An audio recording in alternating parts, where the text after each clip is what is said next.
Good afternoon and welcome to our webinar on the weaponization of prayer, an analysis of the Russian Orthodox military cathedral. It gives us great pleasure on behalf of the Institute for the Study of Eastern Christianity, the Bishop Basil H. Losten Center for Ukrainian Church Studies here at the Catholic University, and the Huffington Ecumenical Institute at Loyola Marymount University to hold this important webinar to look at something that's been very interesting to me.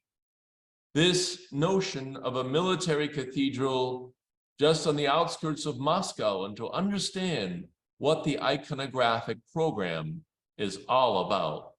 So today we have as our first guest, Mr. Sergei Chapnin. Mr. Sergei Chapnin is a senior fellow of the Orthodox Christian Studies Center at Fordham University.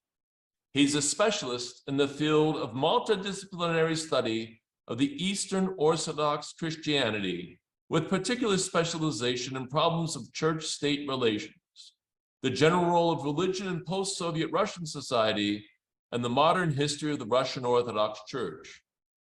As an insider, he has profound understanding of the contemporary structure, ethos, influence, and ideological power of the Russian Orthodox Church in Putin's Russian Federation. Another area of his specialization is contemporary Christian art, including iconography, icon painting, architecture, design, calligraphy, and the visual arts. So we invite you to listen in, and Mr. Chapnin will now give his presence. Thank you so very much, Sergei, for joining us today. We're very appreciative for your presence. Thank you. Thank you, Father Mark. Thank you for the invitation. And I do agree that this military cathedral that was consecrated 3 years ago in Moscow suburbs is an important object and an important concept that shows the kind of merge of church and state in contemporary Russia. And I will speak more about that. I'll just share the screen and switch on the presentation.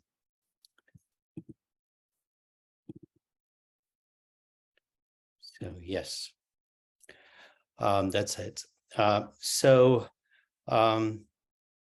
we should start with a few preliminary remarks. The Russian Church considered itself a mega church that went through a significant religious revival. You see the numbers. I gave two dates, 1988 and 2019. Of course, now we should add the third column and kind of cut the last numbers are sort of at least 30% because of the Ukrainian Orthodox Church that proclaimed its independence from Moscow Patriarchate. But anyway, these numbers are amazing. They show of course they show not the quality of the faith, so to say, but just the numbers. And these numbers are that's the only place in the world when you can see this growth of the church. But again, let's speak more of the quality and not of the numbers. So the Russian Orthodox Church survived during communism, revived in 90s and 2000s, and for the last, I would say, more than 10 years now, is in deep crisis. Part of this crisis is because, kind of one of the angles that we could look at the Russian Orthodox Church is an attempt that Russian Church is trying to be a partner, an ideological partner of the state. That was almost from the very beginning, at least from late 90s. Of course, being a partner of the church means the partnership with the Russian military, with the Russian secret services, and all this apparatus that is controlled by FSB, by former KGB now. So this small and, well, very, I would say, unpleasant church is one of the first churches built at the military военные городки, kind of military camps on Moscow suburbs. This is the church of Saint Elijah the Morymount, in the headquarters of the Russian strategic missile forces. This church was built in late 90s, and you see it's not, well, it's just bricks. The project is rather average, nothing special. So the type of chapels that kind of transportable chapels in military camps look like that. This is a typical one. Of course, what the military chaplains do are they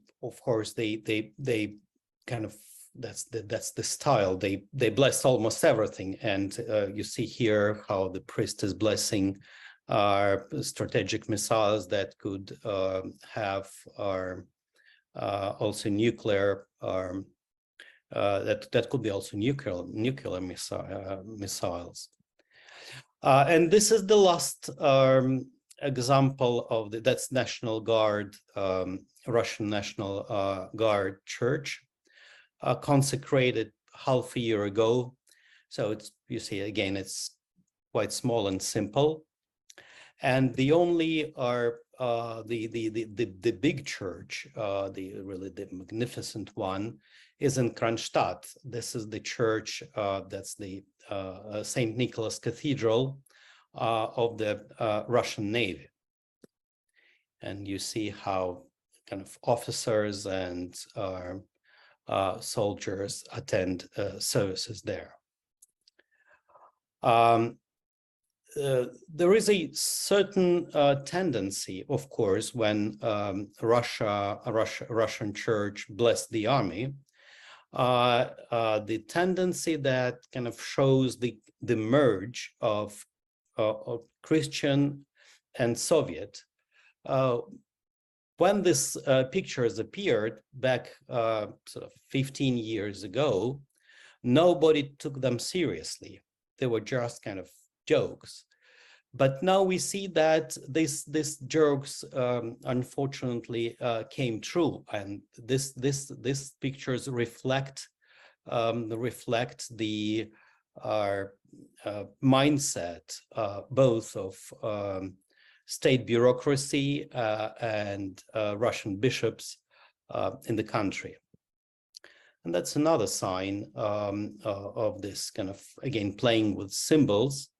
But this play with symbols is not just in the kind of secular field. On the right picture, you see the almost the icon with Stalin in the center, and this icon was presented in the church.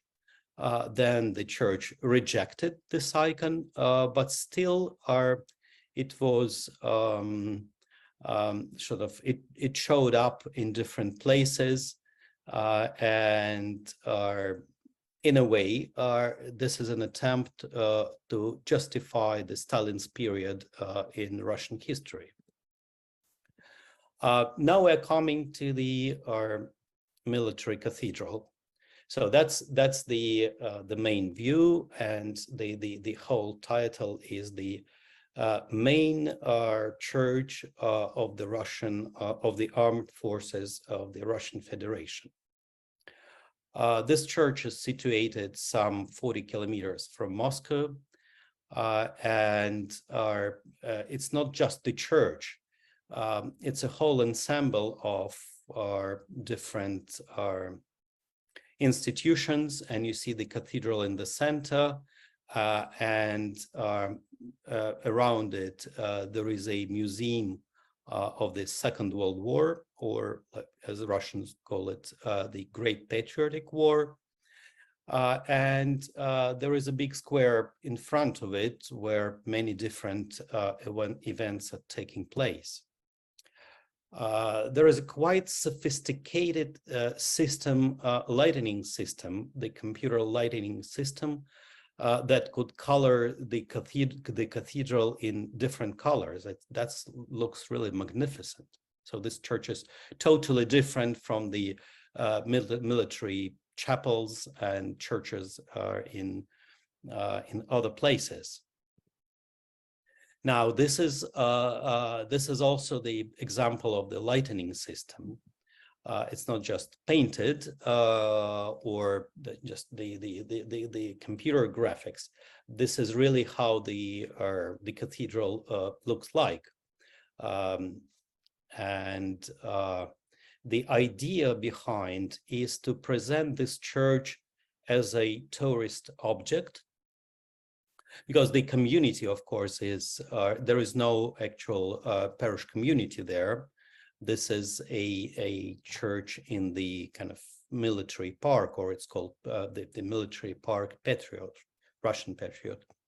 And quite a few elements are designed to sort of to attract people and give them not that much the knowledge about the Christ, the gospel, or the church itself, but about the military history.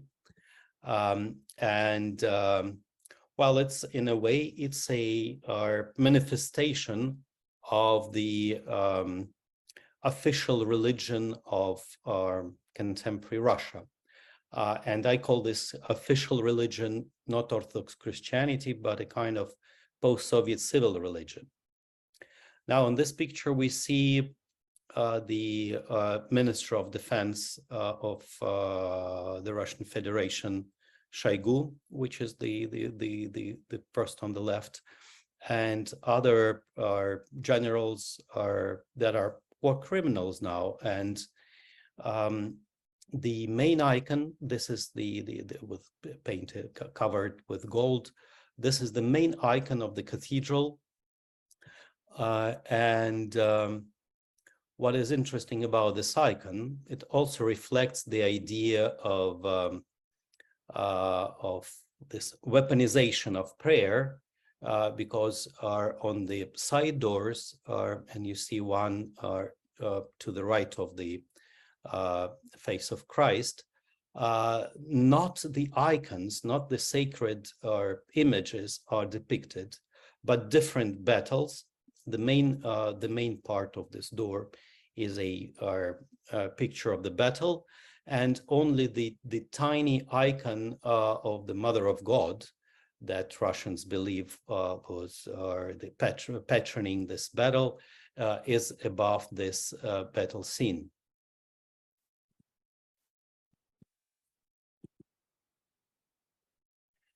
So, so here you can see the very strange numerology that is implemented in this cathedral.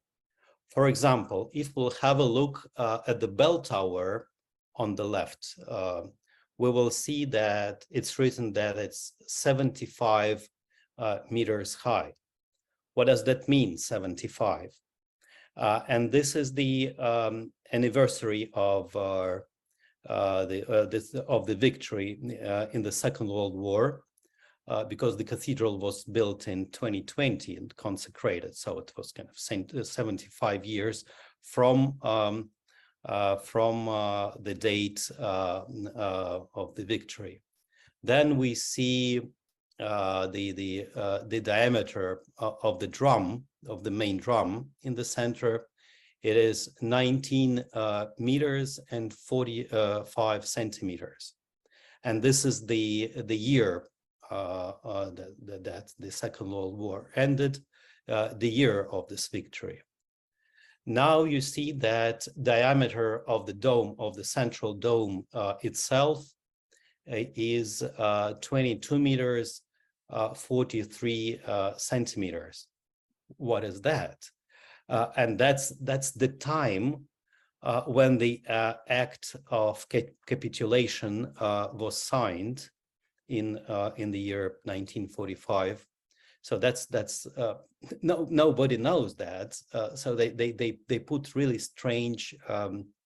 They are incorporated really strange data, or that's what I said about this capitulation. Now the other thing is, and they also kind of attach some symbolic meaning to that, 435 piles are driven into the foundation of the cathedral. So what does that mean, 435? And they comment, the architects commented like that if you will sum up 4, 3, and 5, you will get 12, and that's the number of the apostles. And the length of the piles are 15 meters. Sort of what does that mean? And sort of 15.0 meters.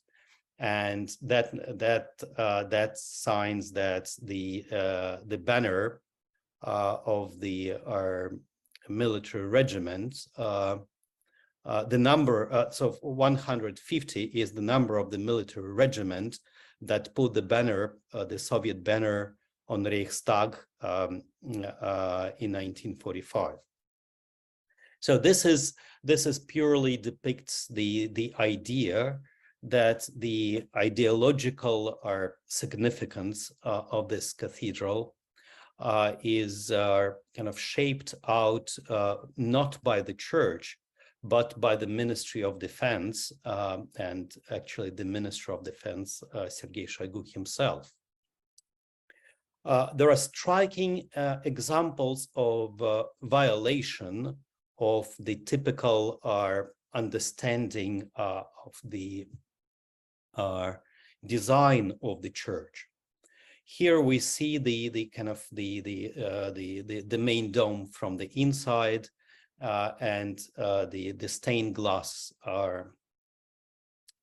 which is in the cathedral, in the kind of main space of the cathedral.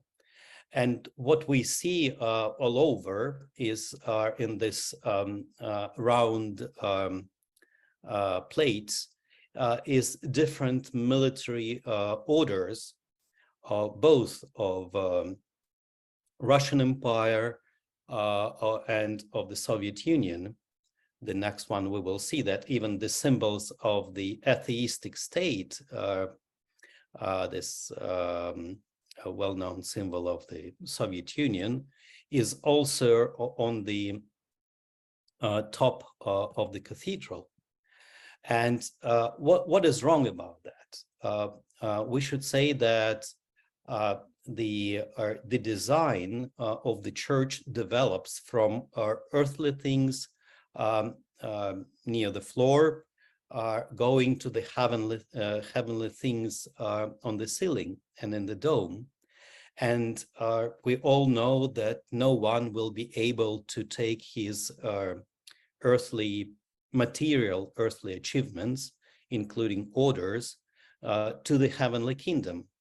And here we see totally opposite. This military orders are signs of kind of heavenly dignity, of heavenly significance. Now, another striking example of this violation is the mosaics in the main, also on the walls in the main part of the church. Again, we see these red banners that bury signs of the atheistic state, and the church is not against it. So it's kind of, that's the real merge of a Soviet and a Soviet atheistic tradition and the Christian tradition. The picture itself, please have a look at the soldiers. We all know that if somebody is depicted on the walls of the church or on the icon, the idea behind is that the church, the earthly church, we are as members of the church who attend the service, and the saints or the pious people and maybe pious soldiers who are depicted on the walls of the church pray together. It's the liturgy on earth that is kind of joins the liturgy which is in heaven. And here we see that these soldiers and officers, they are not praying at all. They present their guns. They are just staying and they are showing that they are ready to fight. They are ready for violence. They are ready to kill. And again, this is against the tradition. This is not what we intend to see during the prayer. This is not helping our prayer. This is against the kind of total atmosphere of the church. And here are a few other examples of the mosaics. You see that different saints are kind of patron saints of Russian and Soviet army during different periods of Russian history. Now there are also, we should mention a few scandals that arose before the cathedral was consecrated. On the left picture, you see the sketch of the mosaic where Putin, Shoigu, and some other Russian politicians were depicted in the center. This is the mosaic which is called Навеки с Россией, forever with Russia, and Krym наш, Crimea is ours. So that's the idea of the reunification, as Russia presents it, reunification of Crimea with Russia. And there was a scandal because not that many people were happy to see Putin's picture in the cathedral. And finally, it was replaced by just you see this white circle on the right on the picture on the right, just with average people and priests carrying the Korsunskaya icon of the Mother of God. And another scandal also arose. You see on the left picture, the white circle, Stalin himself was depicted, supposed to be depicted on the walls of the church, which is a scandal. We know, though, he was graduated he studied in the seminary, but he was the one who shaped the policy, proclaimed the policy of the state atheism, and put heavy repressions or persecutions on the church. And church officials who were commenting this picture said, well, that's the historic truth, you know, that Stalin was the chief commander of the Soviet army during the Second World War. And because this picture shows the military parade on the Red Square in Kremlin before, after the Victory Day in June 1945. So it's okay because that's historical truth. It's okay to depict him. But again, because of the scandal, the state officials and the church officials agreed that Stalin's portrait should be replaced with some other picture. Now, this is the main altar of the cathedral, and we see a rather strange sculpture of Christ in the apse. What is strange about this sculpture? The sculpture was done not by a Christian, but by a Buddhist architect, by the architect who is Buddhist.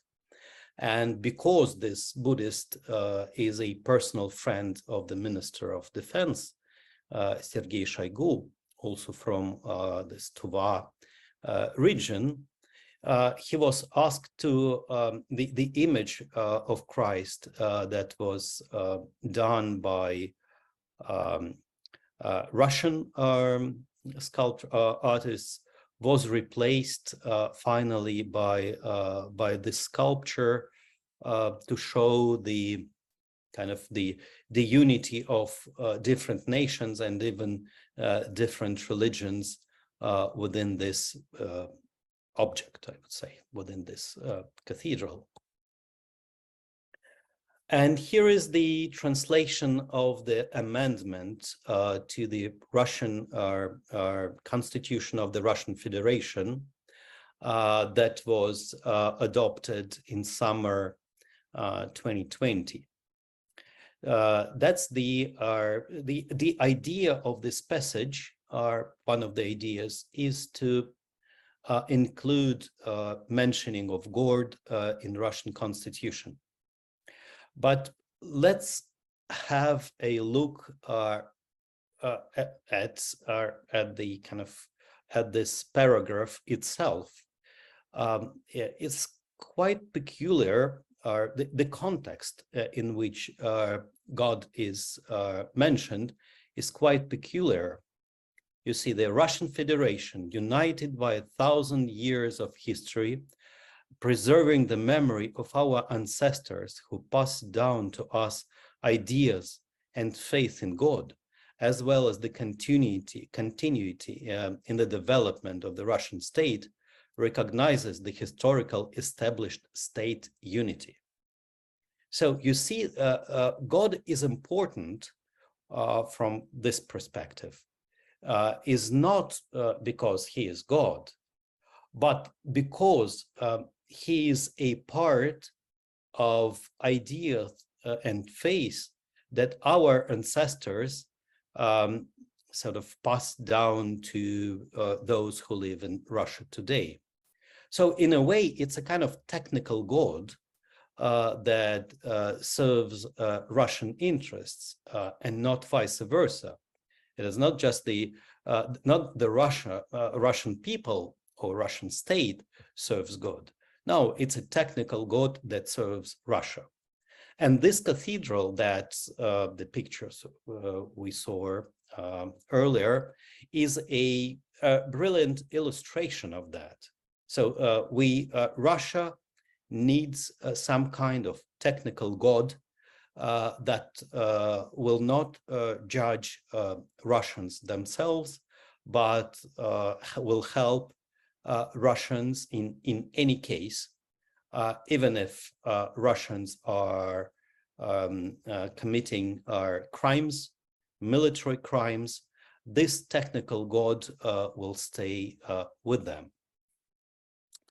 And that's we see that's the church of Saint Tatiana in Mariupol, destroyed or bombed by Russians are in the spring of last year. I will finish now, I think, with just one more slide. What I did in this short presentation is I would say the worst example of the Orthodox Christian architecture of the beginning of the 21st century. But within a month, on May 30, we will open a conference, The Shape of the Sacred, which will deal with kind of positive examples of the ecclesial architecture in different countries, in the United States, in Romania, in Poland, and in Russia also. So thank you very much for your attention. And this is just the kind of the really brief description of this military cathedral. Thank you very much, Sergei, for this enlightening tour of the cathedral. It's something that I have been wanting to get my eyes on, some great photos of this, and I think that you provided us with a good illumination into some of the issues that are being presented, and we want to go a little bit deeper into all of these, and I just want to know all of our attendees to let them know that at the bottom of your screen there's a place for question and answers, and you can start putting in your question and answers there. And we're going to have a reflection now by our Archimandrite Cyril Hovorun, who has joined us. And so once he has finished his reflections, then we'll have a little bit of discussion between the three of us panelists, and then we'll be looking at your questions as well. So don't hesitate to put them in the question and answer period as we're talking, and then we'll get to them toward the end of this. So now I have the distinct honor and pleasure to present Archimandrite Cyril Hovorun, a professor of ecclesiology, international relations, and ecumenism at St. Ignatius College and the University College, Stockholm.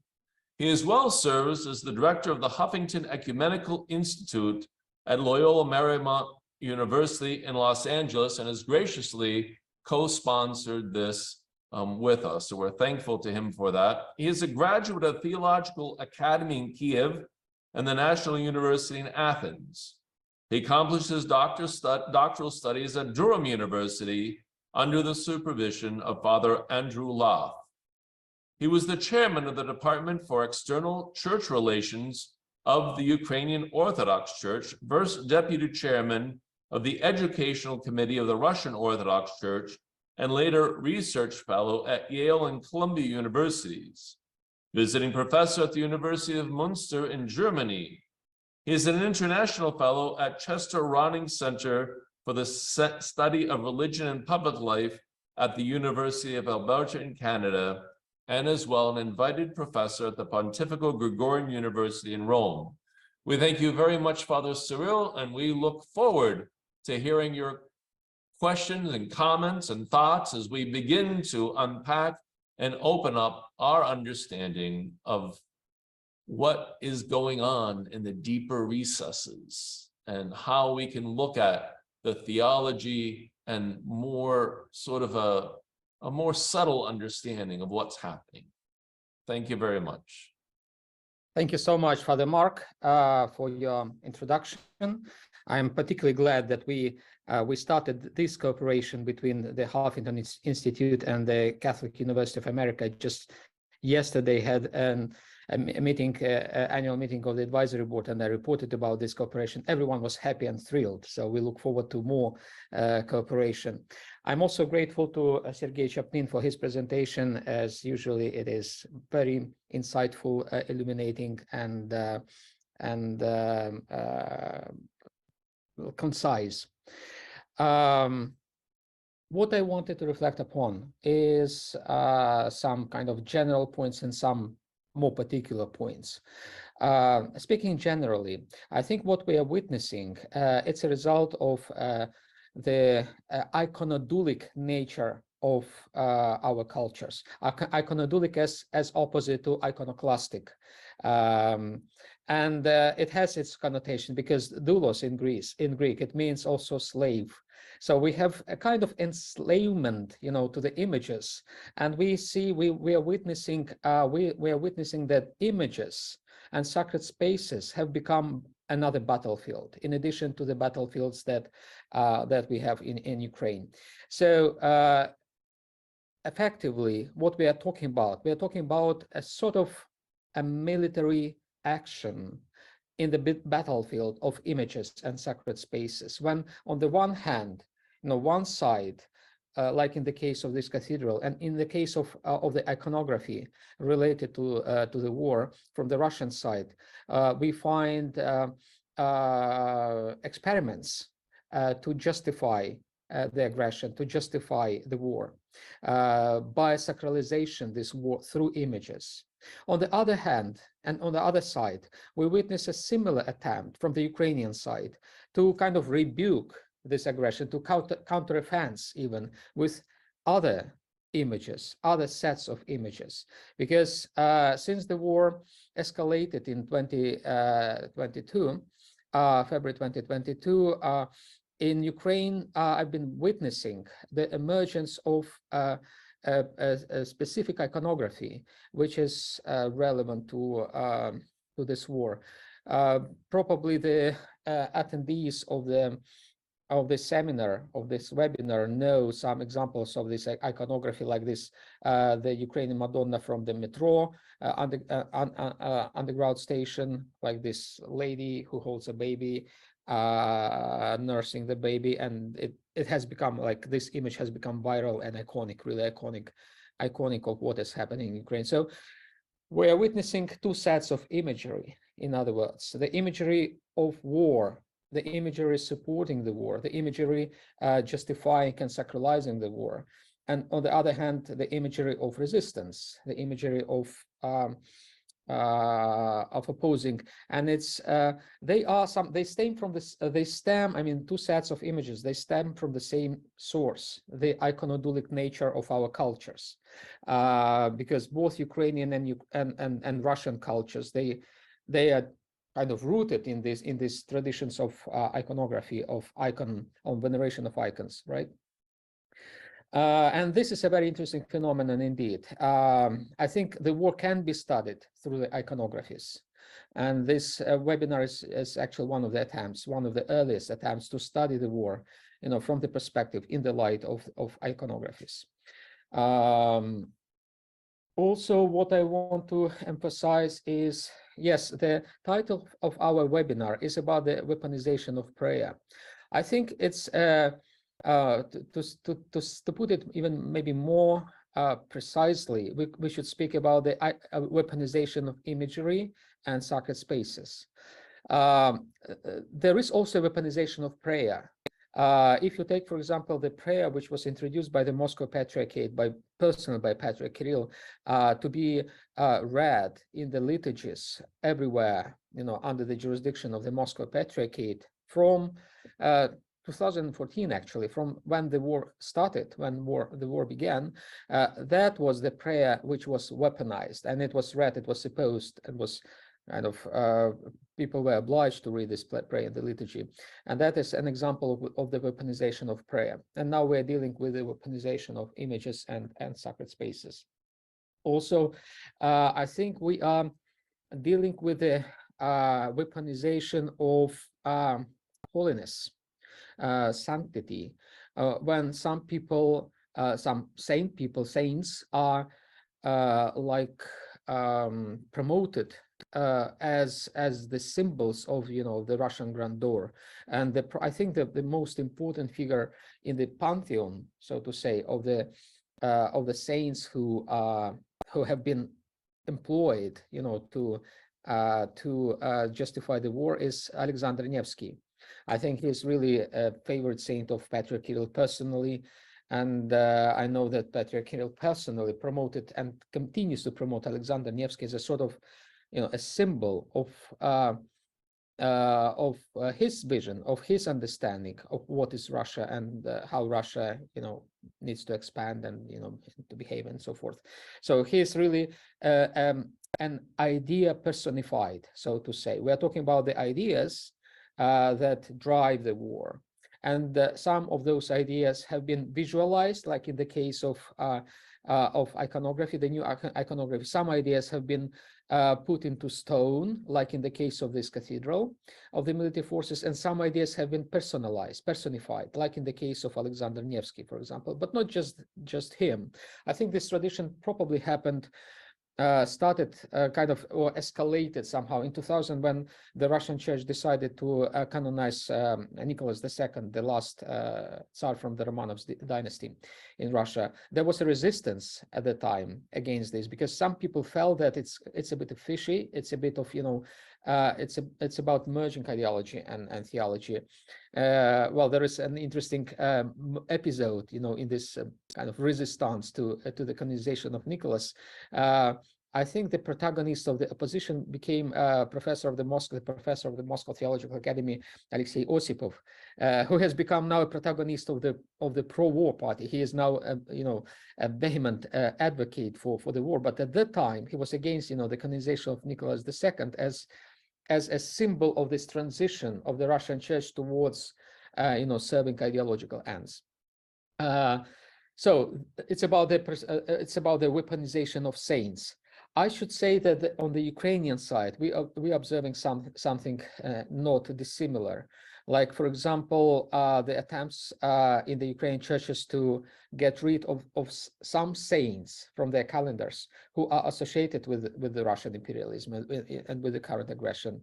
So there are talks, conversations, and even some actions to so to say purge, the Christian calendar, Orthodox calendar, from some dubious saints. And indeed, they are dubious. I mean, some saints whom we venerate, widely, they were introduced to the calendars for political reasons long time ago. If you take, for example, this very dubious saint Andrei Bogolubsky, who had destroyed Kiev, and he is kind of an old dweller, political dweller in the calendar, the shared calendar of the church, and he certainly personified, the Russian imperialism and dominance, since the imperial times. So those are kind of different source of weaponization that I think we need to distinguish. They are connected with one another: the weaponization of prayer, the weaponization of imagery, the weaponization of the sacred spaces, the weaponization of saints. The last thing I wanted to emphasize is what a strange curve the kind of politicization of religion has taken in Russia. So essentially, it started in the early 2000s, and maybe and Sergei rightly indicated, in the 1990s. It started with a sort of postmodern game, when they started producing those, funny icons with Stalin and which was like a joke indeed. I agree with Sergei. And then I remember eventually even some icons with Putin were produced with him like depicted as Christ. And that at that time it was very postmodern. It looked like very postmodern, and nowadays the images remain the same, but the attitude to those images has changed. Nowadays they are not perceived as a joke; they are perceived as a reality. And very recently, I just 2 days ago, I had a chance I was interviewed by a Ukrainian TV channel on the icons of Putin that are being distributed on the occupied territories with the consent of the occupying administrations, of course. So it means that there is kind of a centralized policy to distribute, those, postmodern images of Putin depicted as Jesus Christ and they are being distributed, among the populations, among the people on the occupied territories, and it's not a joke anymore. It's real, it's serious, which means that we are witnessing a kind of a transition back from postmodernity back to modernity, with the same images, of postmodernity. This is a very interesting development, I believe, that we need probably to take into consideration. So on this note, let me stop and give floor to the questions, and those are my reflections on the excellent presentation. Thank you so much, Father Cyril. As the host and moderator, I get the chance of initiating our discussion here amongst us. I was drawn to this cathedral because I think it sort of shocked me a little bit. I think, as both of you have pointed out, that it's emblematic of a certain ideology, and I think it's something that we as Americans probably aren't as aware of, the way that religion is used, in places where religion is the state religion in many ways. And so I think that this is a good opportunity for us to look at this and to understand, well, what is political, what is theological, and at least for my tastes, I think that that these lines have been blurred completely, and there's a as we put in the title, this weaponization of prayer.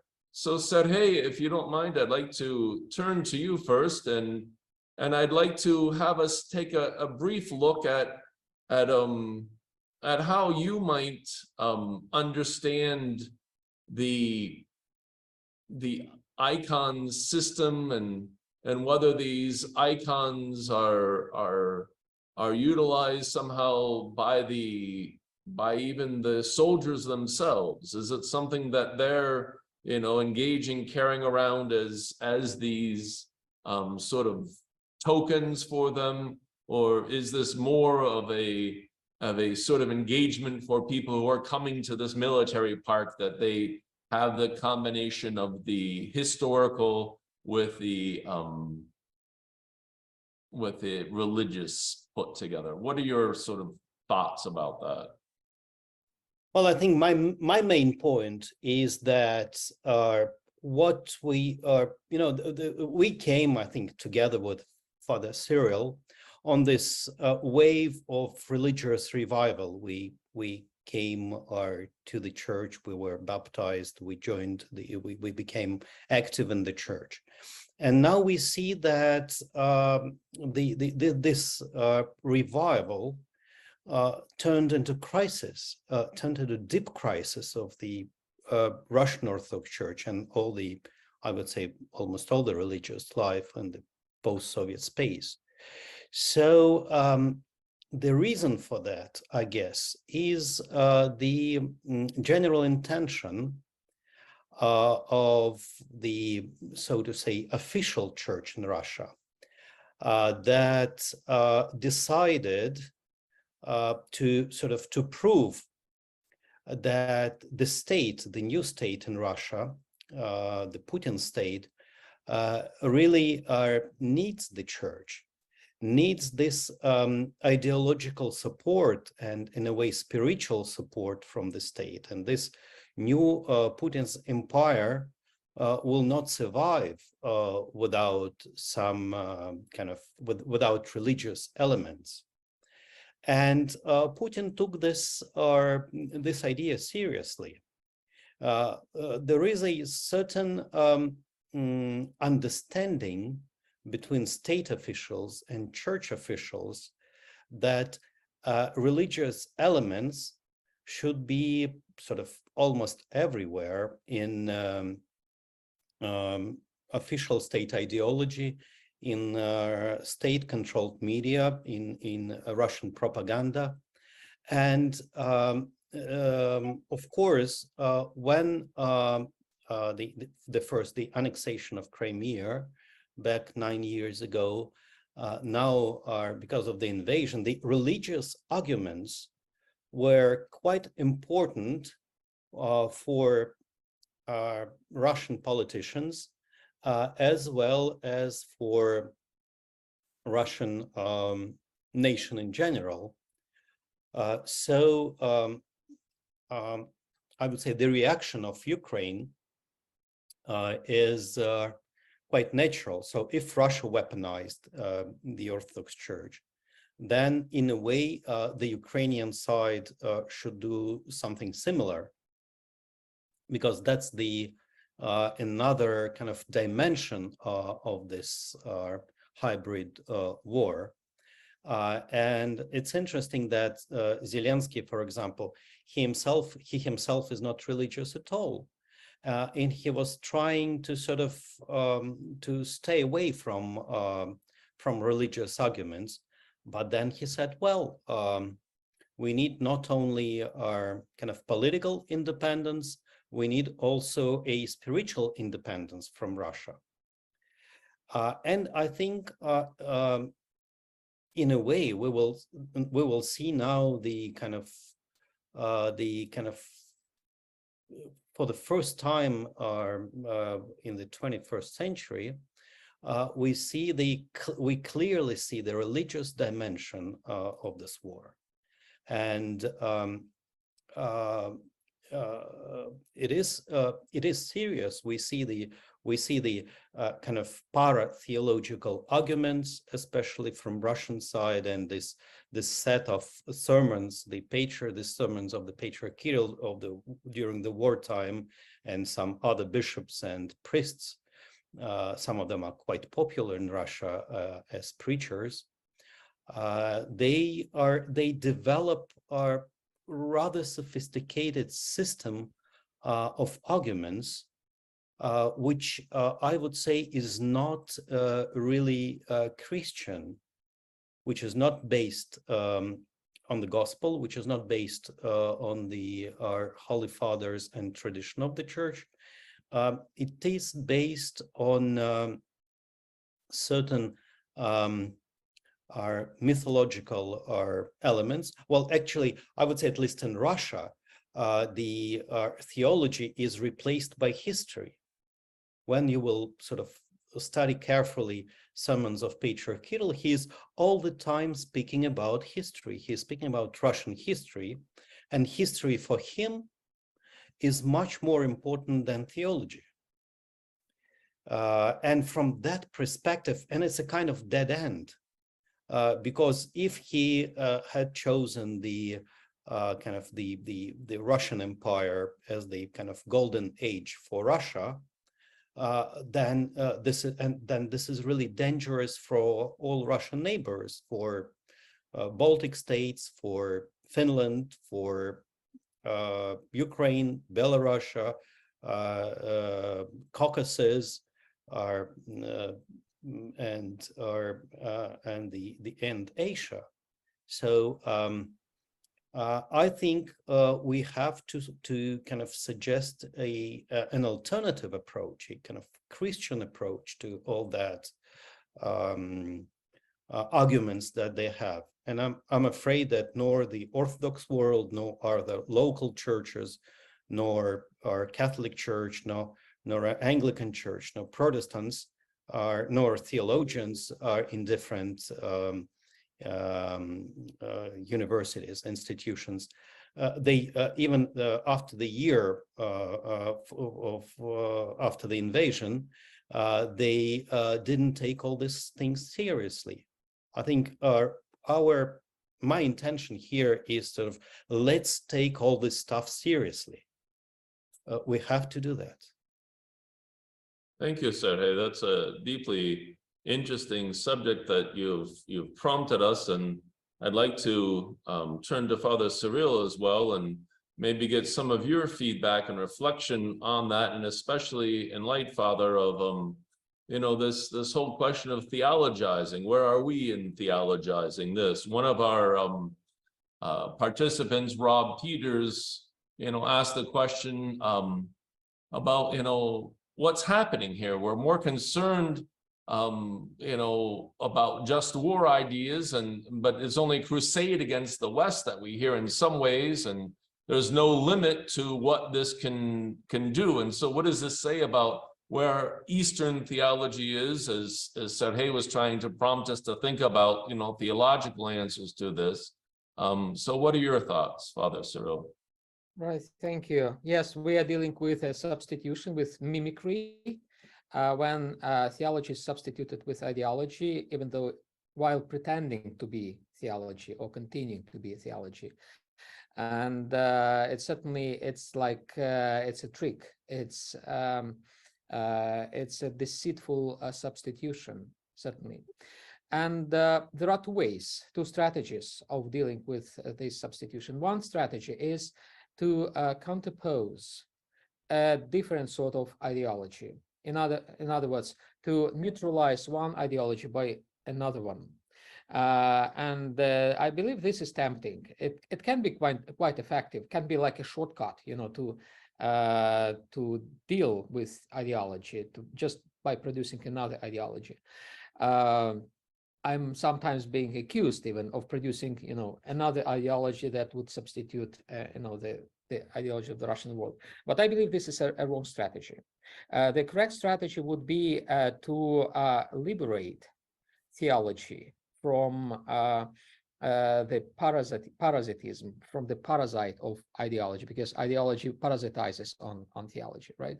So it's essentially, it's not to infect the body of theology with another parasite, another ideology. It's about getting rid of ideology, of this parasite altogether.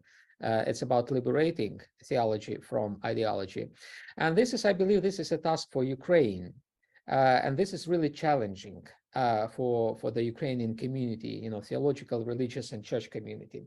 On the one hand, indeed, it's tempting, to produce counter images, to produce counter ideology, in order to rebuke the ideology which is so aggressive and which brings so much pain and suffering to the people. On the other hand, I believe we need to avoid this kind of counteroffense.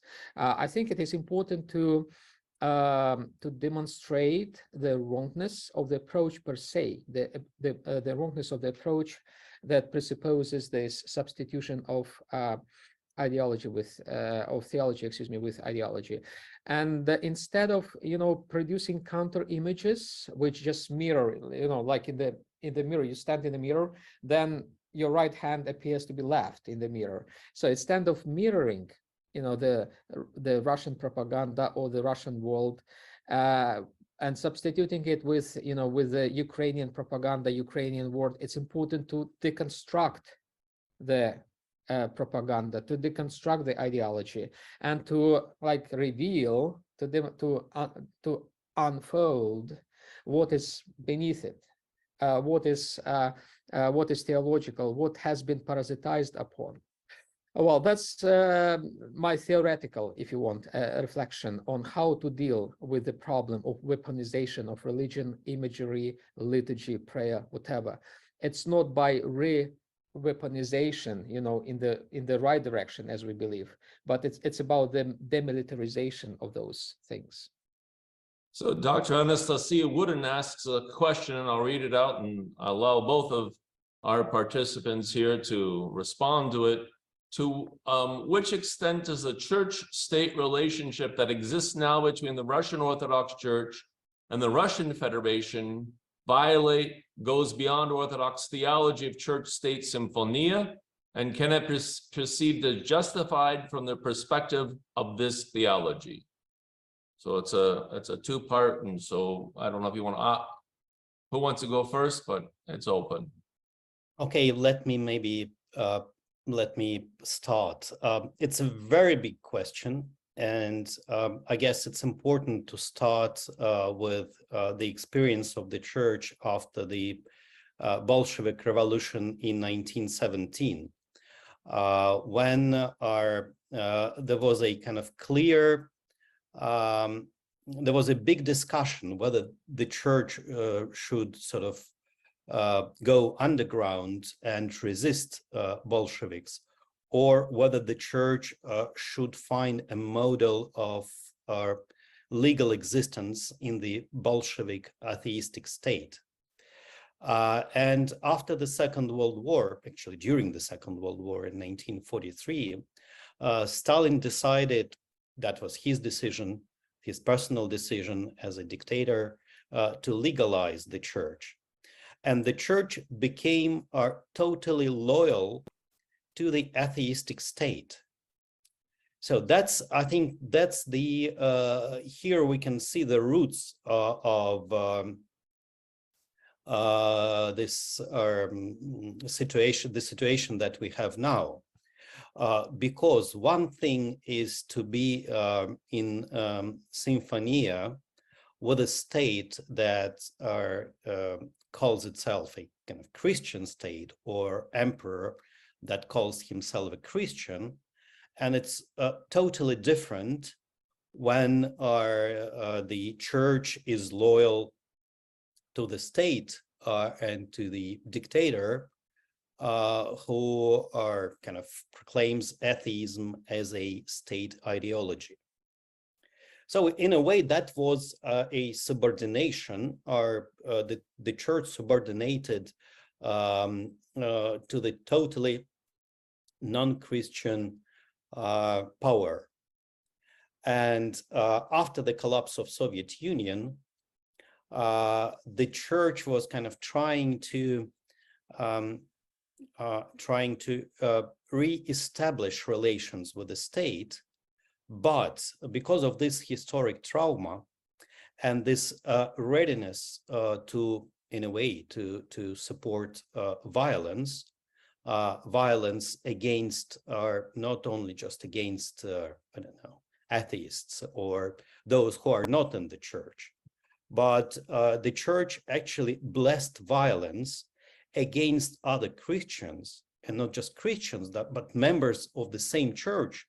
Well, when the invasion started, Ukrainian Orthodox Church was an integral part, an important part of the Russian Orthodox Church.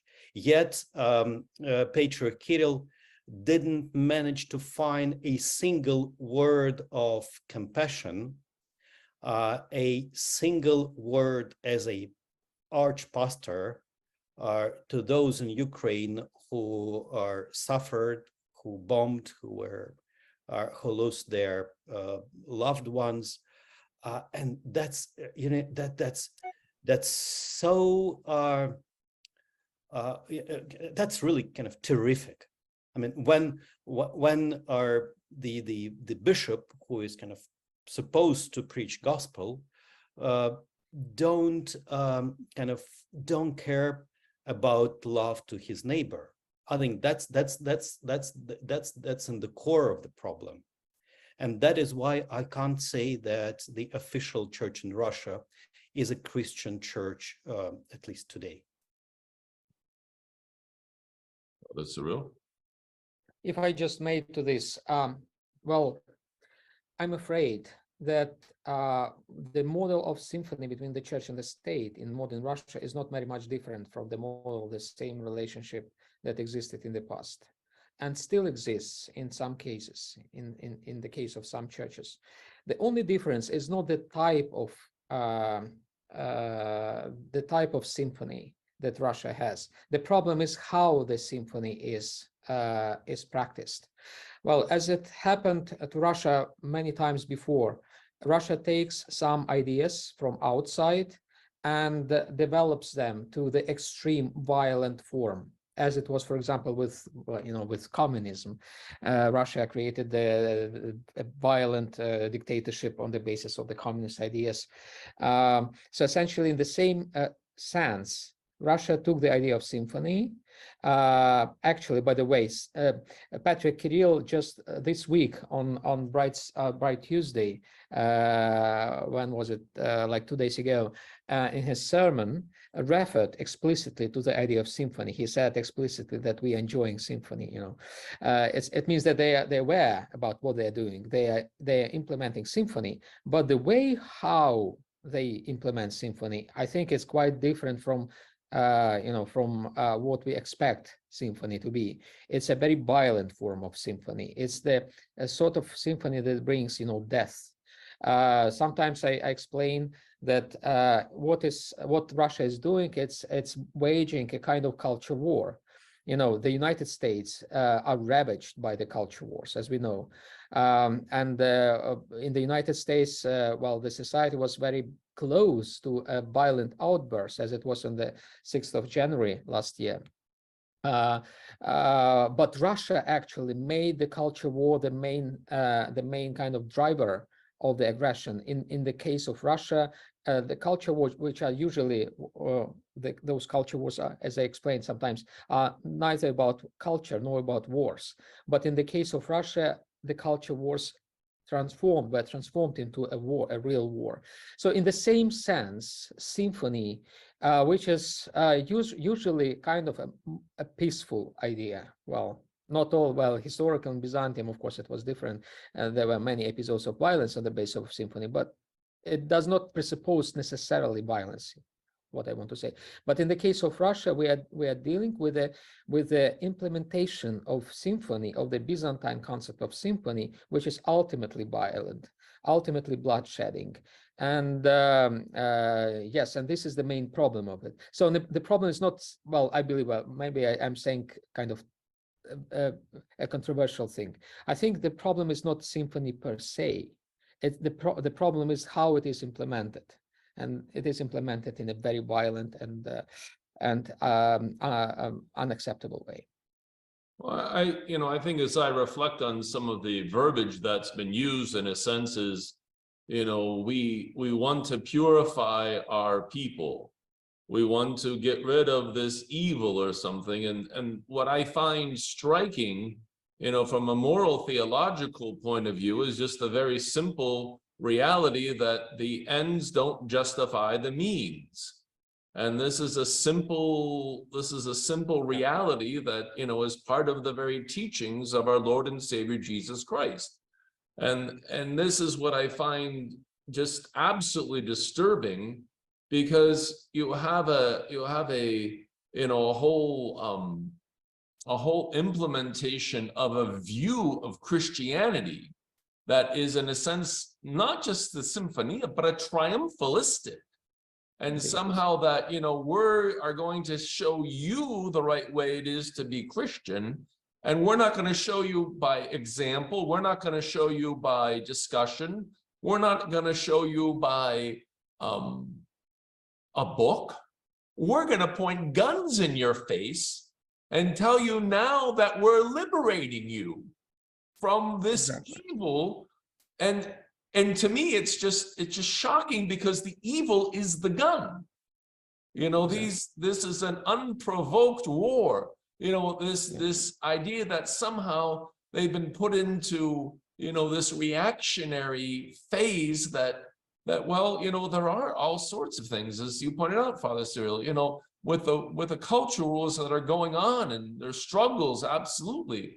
But as Christians, and I think as we look at the very, cross, death, and resurrection of our Lord, I mean, he didn't come with guns blazing. Maybe we wished he did, but he didn't. He died on a cross. Yeah. And through that crucifixion and resurrection, that heart of the Paschal mystery is how this functions in Christianity. Exactly. I just want very briefly to add on top of that, it's interesting that in the same sermon on Tuesday, Patrick Kirill mentioned not just symphony, but also the idea of katechon, the one who holds, and the idea of apostasy, that Russia essentially resists the global apostasy and plays the role of katechon, in the global history, and it uses symphony as an instrument, to withstand the spreading evil. So all those terms, all those ideas are from the vocabulary, from the nomenclature of the Byzantine eschatology and Byzantine political theology. But the way how they are implemented, it's wild, it's really violent. And another point, just yesterday or actually today in my class, I explained to my student about Nazis and about the Auschwitz and Holocaust. I explained, look, Nazis essentially wanted to exterminate evil. They perceived evil as being embedded, in a particular group of people, Jews, and other social groups they wanted to exterminate. The Nazis were fighting evil, the cosmic, global evil. And they ended up by producing, the ultimate evil, by fighting evil. I think that's exactly what is happening with Russia. In the words of Patriarch Kirill, Russia is fighting global evil, and ends up in producing the sort of evil which is really the purest form, if it is possible to say, the purest form of evil. That's exactly what the Nazis did. Yeah, and I would add exactly, that's the Byzantine tradition of Symphonia is, it's clear that George Demakopoulos wrote a book studying the hymns of the 5th, 6th century. And it's amazing that that was the time when the blessing for violence appeared in church hymns and that was connected with the image of the cross. If before that time, the cross was the instrument of death, and it was mentioned only in connection with Christ. So the Christ suffered on the cross, and after that, in 6th century, the cross became a weapon or a symbol that legalized violence against the enemies of the empire, non-Christians or non-Orthodox. So that even appeared in church hymns, and to sort of to bless a soldier who is fighting for the sake of the empire, and sort of provide him religious or even theological or basis for that. Yeah, that's one of the signs. That's resulted from the symphony. So that's clear. So when we think about all these issues and try to understand it in today's ecumenical context, what are your thoughts about what's happening? Certainly we know that Moscow protested the Pan-Orthodox gathering and didn't come. Is this a sign of its disaffiliation with Orthodoxy that isn't in line with its own ideas, or what is happening there? Well, I interpret non-coming to Crete by Moscow in ascetical terms. It was a clear indication of pride, pride in the classical sense as the root of all evils. And we see how from this root sprang, bad fruits. I think there was no, at that time, particular ideology that prevented Moscow from going there. There were no real theological or ecclesial or whatever rational reasons. It was very emotional. I mean, the decision was taken very emotionally by one person, by Patriarch Kirill personally, I believe. And well, the kind of main driving force behind that decision, behind those emotions, was just pride. And out of that pride, we see how all other evils evolved eventually. Well, I would add that actually Patriarch Kirill is sort of very Soviet in his views. And I think his main problem before the Council of Crete in 2016 was that, well, he was involved in sort of writing these documents for 50 years. And if you're drafting documents for 50 years, you personally think that, well, now they are perfect, but in fact they were quite out of date, because the church 50 years ago is not the church today. So he was quite happy with his documents for quite some time, but I think the mistake, in a way, the mistake they did is that they published drafts of these documents sort of 4 months before the council, and there was a lot of critique. And I think Patriarch Kirill was afraid of critique from the right, from the Russian Orthodox fundamentalists, because he considered himself to be a leader of the conservative and even fundamentalist groups in Russia, and he paid a lot of attention to these groups. And when he saw that they started to criticize him, I guess he was afraid. He was really afraid, and he realized that he cannot balance. He should sort of follow the path of these fundamentalists, and not even at the price of kind of not attending the council. So in a way, that was a fear also. You know, Patriarch Kirill himself was kind of brought up as a liberal, was educated as a rather liberal Christian leader, Orthodox leader, and then he decided to convert to be a conservative one. And real conservative Christian groups, they don't trust Kirill. They don't believe that he converted, that he is a real conservative now. They consider him still a liberal who was dressed up in conservative whatever vestments. So that in a way that was a personal kind of personal problem of the patriarch, and he decided sort of to quit a few weeks before the council, and I think he caused much more problems in the Orthodox world because of that. So if we think about this, I mean, certainly we could look at this, you know, does Russia see itself as, you know, this leader in what it would call ecumenism? Does it really see itself as the third Rome? And is that really what's happening here in terms of its, you know, idea to, you know, not behold itself unto Constantinopolitan jurisdiction or primacy? Yeah, if I may pick up this question, answering also Anastasia.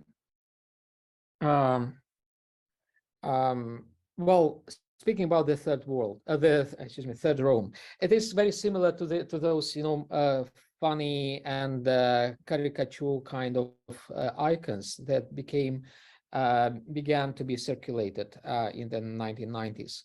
You know, they were marginal, they were out of any mainstream. I remember very well the time in the Moscow Patriarchate when, you know, the idea of the third Rome was completely dismissed as crazy. And I remember very well, like the really towering figure, speaking about Anastasia, who is from Belarus, the figure of Metropolitan Filaret Vakhrameyev of Minsk. He was at that time the head of the theological committee of the Russian Orthodox Church.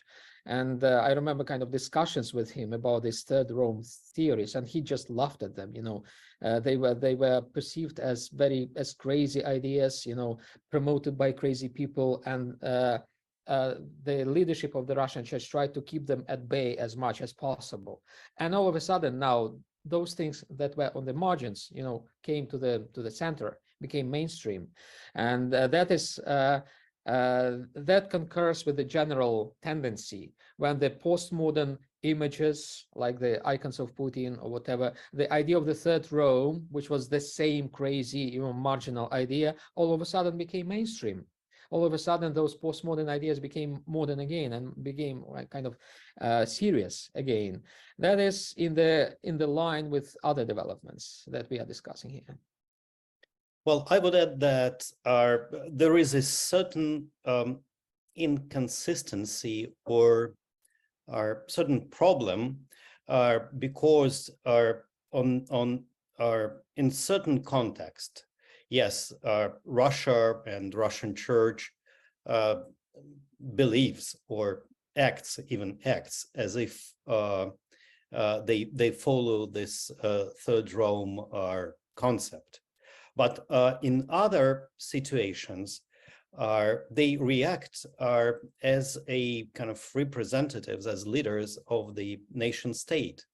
So in some contexts, Russia is an empire, but in others, Russia is a nation state. And it's not that easy kind of to separate one from another. And it's not that easy to find the kind of the contradiction. I mean, we have to, it's a new model, and we are confused with it. Because, well, could we say that Ruski Mir is in a way also kind of connected with this idea of the Third Rome? Yes, but in some other cases we should say no. So what is true? I mean, these two conclusions could not be true at the same time, but they are. So I think we have to sort of to analyze that for a while. We don't have the reasonable kind of final answer to that. So as we, have been playing with a lot of these different concepts and looking at, some basic ideas of what we believe is, if you will, ethical. Lauren asked a question. She says, I'm considering other national contexts where prayer and the sacred could be seen as weaponized for political purposes. While this is a blatant and ugly example, other situations might be more subjective. I'd like to hear the panel's thoughts on where and how we draw the line. Yeah, this is really hard because every line will be contextual. And I think it's impossible to find any sample of pure religion without any political admixture to it. It's unrealistic.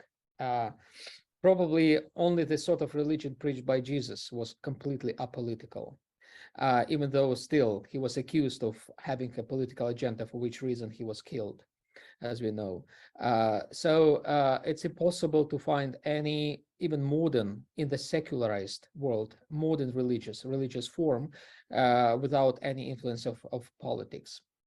That's why it's impossible to draw the line. But I think it is impossible to assess the cases of politicized religion. And for me, the main criterion of assessing, religion, to what degree it is politicized, where is the red line, is violence, is bloodshed, is human blood.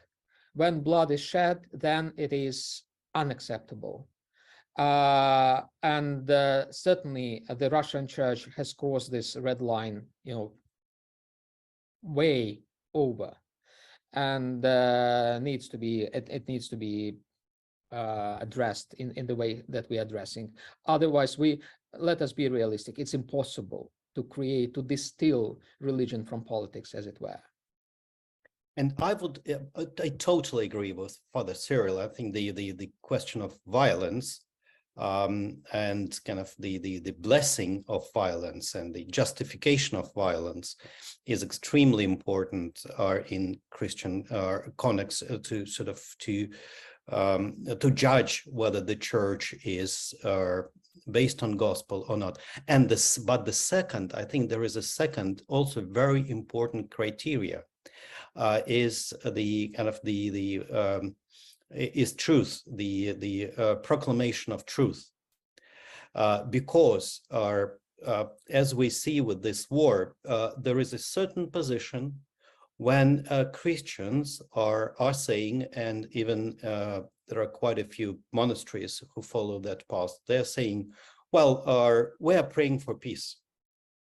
We should pray for peace. This is the commandment to sort of to preserve peace among the disciples of Christ, and we are following that path.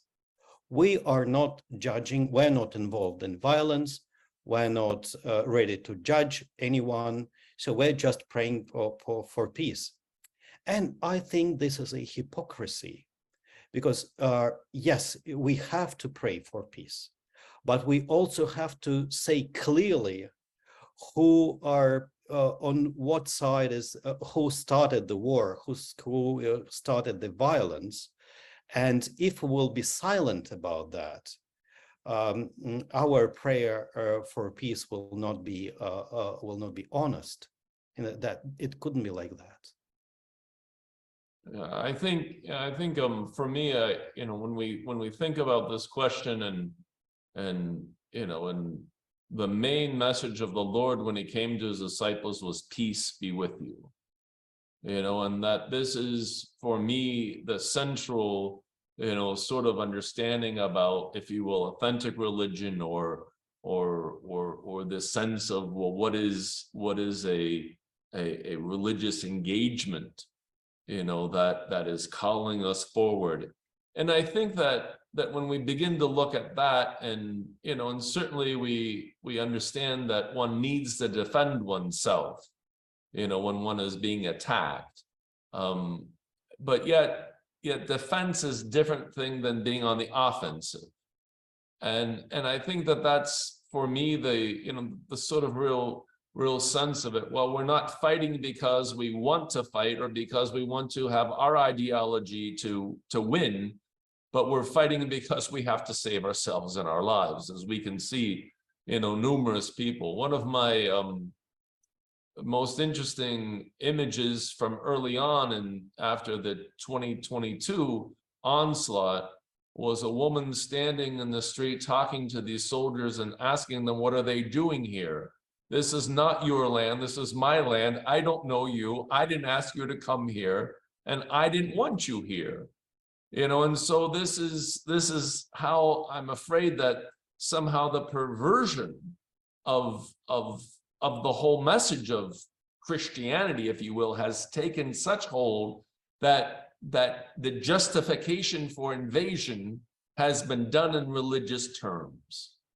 And that's what needs to be rooted out. And that's why I think we need to understand, contexts like this cathedral and other contexts, so that we can speak about them, and we can really, say, well, this just isn't authentic, and we need to critique them and look at those. If I may, Father Mark, I completely agree with you. I think the problem with the cathedral, coming back to the main image, the main object of our discussion, the problem of the cathedral is not so much that it blesses, the religion politicized, because, well, so many churches are like that. The problem of the cathedral is that it blesses bloodshed. It blesses killings. That is the problem of the cathedral. Yes, and it actually, if you will see the picture, it actually withdraws Christ from the center of this liturgical space. We see a lot of different elements, but they do not really correspond to the gospel narrative or to the liturgy. No kind of eschatology, no kind of second coming. It's just the Russian history. It's just the kind of glorification of the state, glorification of the victory during the Second World War, especially, and well, in a way, it's a kind of cathedral, or it's the altar of the unknown God. I mean, I doubt that if someone will enter this temple, someone will recognize that it's a Christian church. It's a temple of a unknown God of war, and I will be really happy to see this temple converted into kind of museum after the collapse of Putin's regime. This temple should be a museum showing how totalitarian regime is instrumentalizing and weaponizing the church and religion in general. Yeah. Thank you very much, Sergei. And I don't think I could have said it any more clearly or succinctly. I think that was a beautiful place. We promised you an hour-and-a-half presentation, and we're at the end of that time right now. I don't know if either of you have any closing remarks that you would like to make before we call this symposium to an end? Father Cyril? I just want to say amen to what Sergei said, and I think it was a very good conclusion. Yeah, well, actually, I will just add that I have an article in German about this cathedral with more details in Osteuropa in the last issue of the Osteuropa magazine. And well, I hope to translate it into English and publish it also. So this material will be available with kind of more details and better kind of described context. Well, thank you both very much. I'm grateful for your participation today. This is the first in what we hope will be many such discussions. And one of the future projects we're looking at already is how do we talk about just war, and how do we talk about the ethics of war, and go to a little bit more in depth about what is Christianity saying, what is the Eastern theological, the Orthodox theological tradition saying, looking at some different aspects and whatnot. So we thank you all for participating today. We have recorded this webinar and we will make it available on our YouTube station here. So we're looking forward to it. We thank you and we ask you to spread the word, and we will continue to try to look at the complex issues and try to make them a little bit more digestible as we strive to hopefully shed light on this, which is a distortion of Christianity itself. So thank you all very much, and God bless you. Thank you. Thank you. Christ is risen. Indeed, he is risen. Christos voskresce. Истинно воскрес Господь. Christos anesti. Alethos anesti. Χριστός ο Κύριος. Thank you all.